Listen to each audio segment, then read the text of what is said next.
जय हिंद दोस्तों। पिछले वीडियो में हमने भाग 3 को खत्म किया था और एक शॉर्ट रिवीजन लिया था। आज हम देखते हैं कुछ अन्य क्वेश्चंस के बारे में जो प्रीवियसली पूछे गए हैं और एग्जाम पॉइंट ऑफ व्यू से तो इम्पोर्टेंट है, ये नॉलेज के लिए भी बहुत इम्पोर्टेंट है। साथ ही साथ कुछ क्वेश्चन जो है आप देख रहे होंगे, अभी केबीसी चल रहा है तो केबीसी से भी रिलेटेड मतलब इनसे पूछे गए हैं केबीसी में।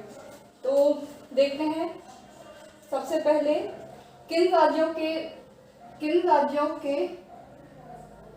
किन राज्यों ने विलय पत्र पर हस्ताक्षर नहीं किया था। यहाँ ने छूट गया है।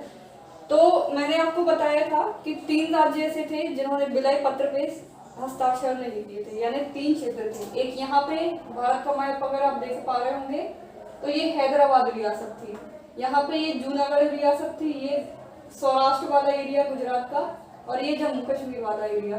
तो ये 3 रियासतें थी जो कि भारत के साथ विलय पत्र पे हस्ताक्षर करके नहीं मिली थी। एक है ये क्वेश्चन। दूसरा कहता है भारतीय संविधान में भारत को किस प्रकार से वर्णित किया गया है। तो मैंने आपको ये भी बताया था कि भारतीय संविधान में भारत को संघ के रूप में वर्णित किया गया, भारत और संघ। तो संघ यानी यूनियन, ये भी बताया था मैंने यूनियन क्या होता है। क्वेश्चन 3 कहता है भारत के राज्य और केंद्र शासित प्रदेश का नाम कहाँ पे वर्णित है। तो मैंने आपको ये भी बताया था जब अनुसूचियां पढ़ाई थी, तो पहली अनुसूची में भारत में जितने भी राज्य केंद्र शासित प्रदेश हैं, इनकी सीमा का विस्तार, क्षेत्रफल, इन सब की चर्चा अनुसूची 1 में मिलती है। भारत के अंतर्गत स्थित राज्यों को भारत में शामिल करने का श्रेय। तो भारत, क्योंकि मैंने बताया था आपको कि जब देश बन रहा था तो पूरा देश हमारा छोटे छोटे राज्य मतलब छोटे छोटे रियासतों में था। तो लगभग 500, कहीं कहीं 552 लिखा रहता है, कहीं कहीं 542। तो ये आप देख लीजिएगा, लगभग अपन 550 मान के चलते हैं। तो लगभग ये 550 जितनी भी छोटी छोटी रियासतें थी, तो इनको एकीकरण करके यानी मर्ज करके एक भारत का निर्माण बनाने का श्रेय किसको जाता है।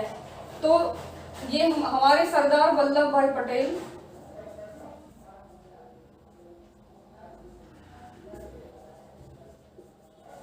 इनको हम लौह पुरुष भी कहते हैं। तो इनका योगदान है, का एकीकरण करने का श्रेय सरदार वल्लभ भाई पटेल को जाता है।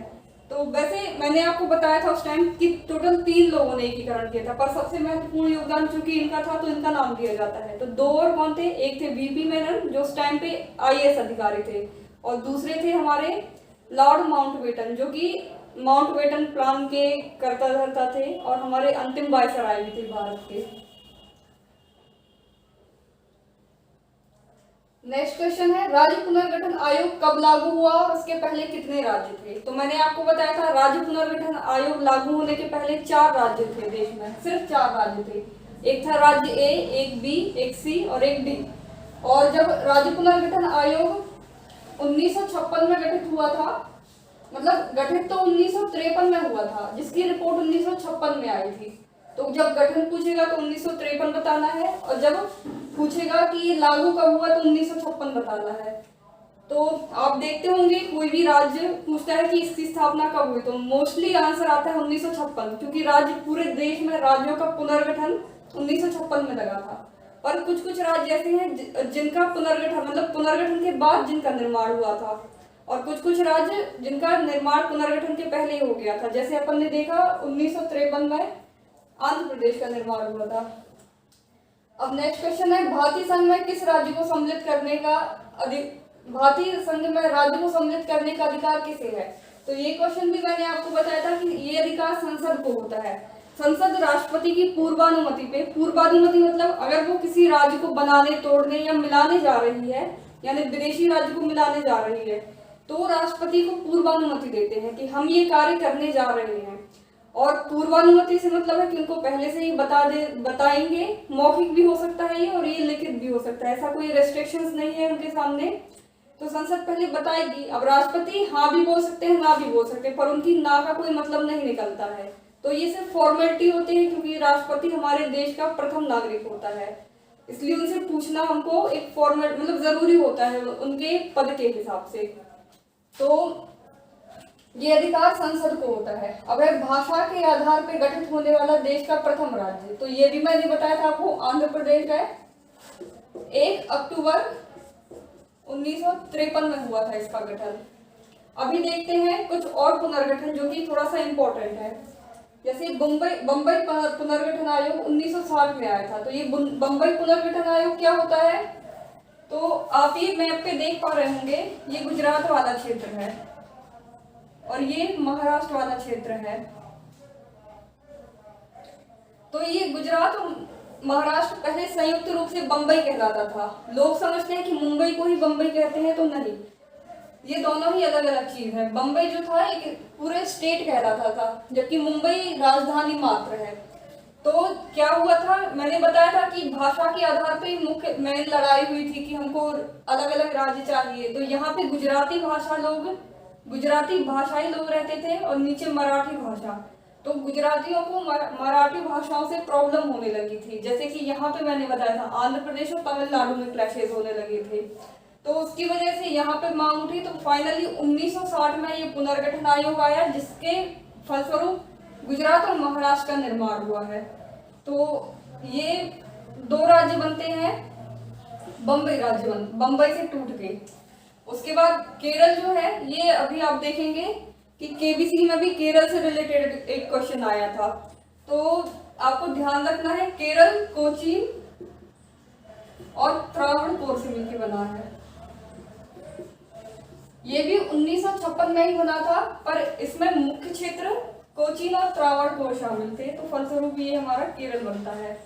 अब ये नागा आंदोलन क्या है, तो नागा आंदोलन की वजह से 1963 में असम से टूट के नागालैंड बना था।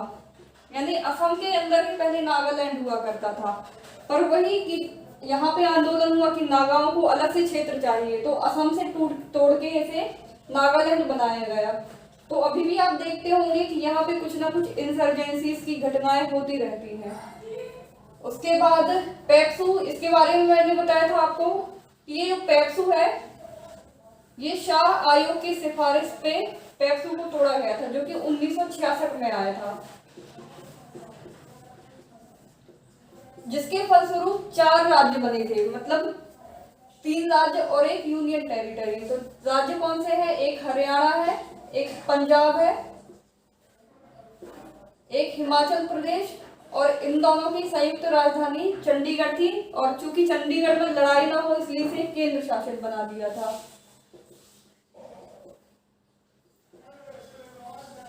मैसूर, इसका गठन भी 1956 के दौरान ही हुआ था। ये राज्य पुनर्गठन आयोग जब लगा था, तो मैसूर, जब हम भारत के इतिहास में जाते हैं तो मैसूर ये वाला क्षेत्र होता था, कुछ कर्नाटक का और अधिकांश भाग तमिलनाडु का। लेकिन बाद में जो वर्तमान कर्नाटक को मैसूर कह दिया गया था, जिसे हम मैसूर के नाम से ही जानते थे। मगर 1973 में एक आयोग आया और इसका नाम बदल के कर्नाटक रख दिया गया। तो मैसूर कर्नाटक ही है। मगर जब हम मॉडर्न हिस्ट्री पढ़ते हैं तो मैसूर अलग क्षेत्र था और राज्य पुनर्गठन आयोग के बाद अलग क्षेत्र हो गया, जो वर्तमान में कर्नाटक वाला क्षेत्र है। तो क्वेश्चन एक बार पूछा था, मुझे याद नहीं किस एग्जाम में पूछा था, बट ये पूछा था कि मैसूर से कर्नाटक का नाम कब परिवर्तित किया गया था। तो आप ध्यान रखिएगा। अभी देखते हैं एक और चीज, असम और मेघालय। क्या हुआ था असम में, क्योंकि पहले असम वाला क्षेत्र बहुत ही बड़ा हुआ करता था, बंगाल वाला भी कुछ क्षेत्र असम में आता था। ये बांग्लादेश है, आप समुद्र मत समझना। तो क्या हुआ था, यहाँ पे भी मेघालय वालों ने भी बोला कि हमें अलग क्षेत्र दीजिए। तो असम से जैसे तोड़ के नागालैंड बनाया गया था, वैसे ही मेघालय का निर्माण किया गया था। जब ये निर्माण किया था 1969 में, तो मेघालय को स्वायत्त क्षेत्र बनाया गया था। स्वायत्त क्षेत्र यानी उपराज्य का दर्जा दिया गया था। स्वायत्त मतलब होता है ऑटोनोमस। जैसे मैं मध्य प्रदेश में हूँ, मैं जबलपुर वाले क्षेत्र में हूँ, अगर जबलपुर को स्वायत्त क्षेत्र घोषित कर दिया जाएगा, तो एमपी में जितने भी नियम कानून लगेंगे वो सारे डायरेक्टली जबलपुर पे इम्पोज नहीं हो सकते हैं। जबलपुर अपने भी कुछ नियम कानून अलग से बना सकता है, जिसपे मध्य प्रदेश सरकार रोक टोक नहीं कर सकती है। तो ऐसे ही था, मेघालय भी अपने कुछ क्षेत्र में अपने नियम कानून लगा सकता था, और ये पूर्णतः राज्य नहीं था, उपराज्य की कैटेगरी में था। फिर बाद में चल के इनको, ये नागालैंड को और इनको पूर्ण राज्य का दर्जा मिला था। तो आई होप आप ये समझ गए होंगे। अभी इससे जुड़ी और भी कुछ जानकारियां लेके आऊंगी अगले वीडियो में, तो तब तक के लिए जय हिंद।